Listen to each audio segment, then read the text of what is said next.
Setelah sepekan dirawat di rumah sakit, kondisi korban penganiayaan Kristalindo David Ozora membaik. Sementara proses hukum terhadap 2 tersangka penganiayaan masih berlangsung di Polres Jakarta Selatan. Masih belum sadar, dan kalau dari medis memang kabar menggembirakan, ventilatornya sudah dilepas, kemudian David dipasang tracheotomy ya. Tracheotomy jadi di lehernya sini diberikan lubang untuk mengalirkan oksigen langsung ke paru-paru. Tujuannya supaya jangan sampai ada kegagalan nafas.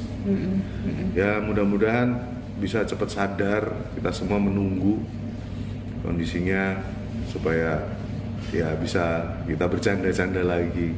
Karena ini udah 8 hari dia memang masih tidur. Jonathan Latumahina, ayah David Ozora, menceritakan kondisi anaknya yang membaik. Sepekan setelah dirawat di rumah sakit karena dianiaya Mario Dandi dan Shane Lucas yang kini jadi tersangka. Kondisi David yang membaik juga diungkapkan pihak rumah sakit Mayapada yang merawat David secara intensif. GCS-nya Glasgow Coma Scale itu sekitar 4. Orang seperti kayak kita itu kan nilainya 15. Dan sekarang ini sudah mencapai 8 sampai 9. Terus itu perkembangan yang sangat signifikan. Dan ini terjadi dalam waktu 4 sampai 5 hari. Ya. Tapi ya tetap kita masih harus melakukan tindakan optimal, tapi yang jelas apa yang kita lakukan selama ini, selama 4-5 hari kita tim ICU sangat solid, kerjasama dengan perawatnya semua, dan inilah hasilnya dalam 4-5 hari. Dan kita berharap ke depannya makin baik lagi. Dalam proses perawatan di rumah sakit, ayah Mario, penganiaya David, sempat datang ke rumah sakit untuk meminta maaf. Meski memaafkan, Jonathan menyatakan tidak ada damai untuk penganiaya anaknya. Keluarga meminta semua pihak yang terlibat dalam penganiayaan David harus dihukum. Proses hukum detailnya di LBH Ansor ya, tetapi saya sudah berpesan ke teman-teman di LBH Ansor bahwa kita akan tempuh jalur hukum sampai pengadilan, jadi nggak ada damai nggak ada. Harapannya bahwa kasus ini harus diproses seadil-adilnya aja. Jadi siapapun yang terlibat ya nanti sesuai dengan hukum kan. Jadi teman-teman LBH sebenarnya yang paling paham soal masalah siapa harus kena pasal apa gitu. Yang pasti kita berharap, karena memang kita terus terang selama David dirawat ini memang kita fokus untuk kesembuhan David. Makanya kita memang keluarga lebih banyak habiskan waktu di rumah sakit bersama tim dokter gitu. Perhatian terhadap David, korban penganiayaan Mario, hingga kini terus mengalir.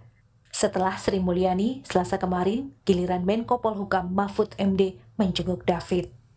Setelah menjenguk David, Mahfud menyatakan setuju Mario Dandi dijerat pasal penganiayaan berat hingga pasal percobaan pembunuhan.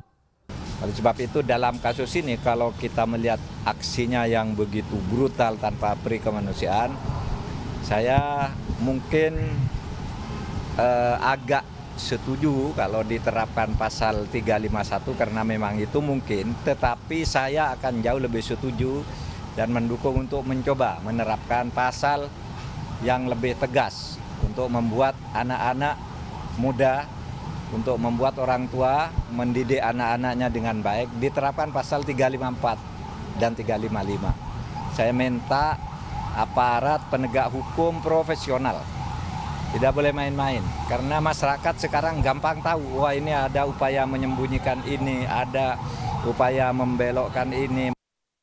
Saat ini, tak cuma Mario penganiaya David yang mendapat sorotan di kasus hukumnya. Ayah Mario, yang kini mantan pejabat pajak, Rafael Alun, kini juga disorot Komisi Pemberantasan Korupsi. KPK mendapat laporan transaksi aneh Rafael Alun dari Pusat Pelaporan dan Analisis Transaksi Keuangan. Tim Liputan, Kompas TV.